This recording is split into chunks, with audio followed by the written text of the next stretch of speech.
नमस्कार मित्रांनो, स्वागत आहे तुमचं आपल्या मिनी ब्लॉगमध्ये। तर आज आम्ही चाललेलो कोल्हापूरला महालक्ष्मी आईचं दर्शनासाठी।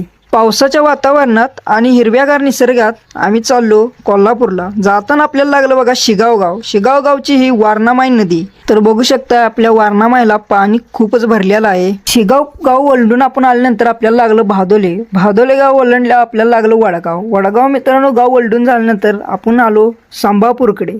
संभापूर आपण ओलांडून आल्यानंतर आपण आलो टोपकडे। टोपमध्ये आल्यानंतर मित्रांनो आपण चिन्मय गणाधीश या गणपती बाप्पाचं लांबून दर्शन घेऊन कोल्हापूरकडे प्रस्थान झालो। जाताना मित्रांनो लागले आपल्याला पंचगंगा नदी। पंचगंगा नदीला ओलांडून आपण पुढे आल्यानंतर कोल्हापूरमध्ये प्रवेश केला। कदाचित कोल्हापूरमध्ये आलो आणि आईच्या मंदिरापाशी आलो बघा।